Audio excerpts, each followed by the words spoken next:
What defines a hero? Is it how they carry themselves? Their feats and achievements?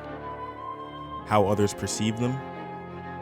It definitely isn't their heights, I'll tell you that. We are little guy enjoyers. There's a lot of Zelda games, a lot of Links, and not all of them are created equal. The Zelda series definitely isn't hurting for any courageous protagonist. The whole point of Link as a character is that he's supposed to be the courageous underdog. He's a hero for the people. Skyward Sword Link is the very first in a long lineage of Links with heroic feats under his belt, such as tolerating the world's most annoying creature. The Hero of Time gave up his entire childhood for the kingdom, having the trajectory of his entire life altered by prophecy. There's many different flavors of Link, all courageous, some more than others, but they're all heroes. However, there's one of them that completely and absolutely embodies the spirit of a hero and an underdog, destroying all the others when it comes to deciding which Link is the best and which Link is the most courageous. And that's my boy, Toon Link.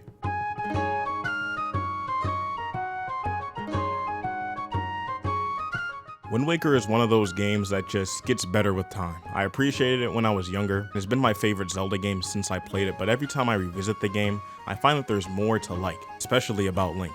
Now, I'm not pretending that Wind Waker is some hidden gem that everyone missed out on, but all I'm saying is people need to put more respect on Toon Link's name.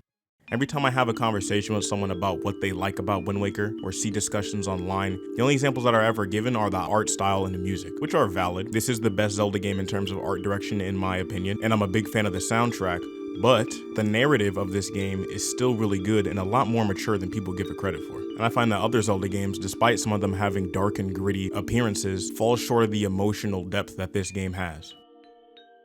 In every Legend of Zelda game, it's almost impossible for Link to lose. He's destined to win. The Skyward Sword Link grew up with the reincarnation of the goddess as his childhood friend. Minish Cap Link was chosen by the Minish god or whatever the hat's name is. Four Swords doesn't matter. The Hero of Time had an entire prophecy written about him, and he was in possession of the Triforce of Courage. A Link to the Past Link was communicating telepathically with Zelda. The Hero of Twilight also had the Triforce of Courage. No one cares about Triforce adventures. And the Hero of the Wild, he has time-bending powers and comes from a long lineage of royal knights. Every Link in the series was chosen from birth to fulfill the roles they found themselves in. It doesn't take much courage to go and save the world when there are numerous higher powers betting on your success and directly aiding you. What does take courage is leaving behind a place of comfort, leaving behind your grandma who's most definitely on her deathbed to save your sister as a normal ass kid, when you hadn't so much as swung a sword until hours before she went missing. Toon Link wasn't chosen by any gods, he wasn't a skilled swordsman, and he wasn't acquainted with extraordinary people.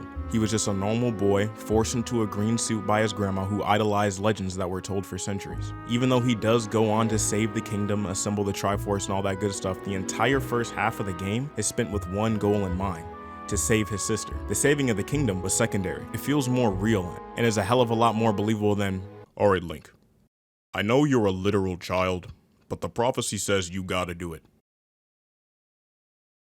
The Wind Waker Link just has more soul. Rather than a cookie cutter hero that could be repurposed for any other story, the Wind Waker Link's heroic journey is a lot more authentic. I think even if the Wind Waker wasn't my favorite Zelda game, that he'd still be my favorite Link. It'd probably be more accurate to say that I like Wind Waker more because I like this Link so much. It's not that I don't enjoy the other heroes and their narratives, I just think the depth of Toon Link's character is more realized both directly through his story and the interactions he has with the other characters. Let me know what you think in the comments below, especially if you think another Link is better, because I'm personally not seeing how you could choose any other one over Toon Link. Like and subscribe if you enjoyed the video, take it easy, and as usual, have a good one.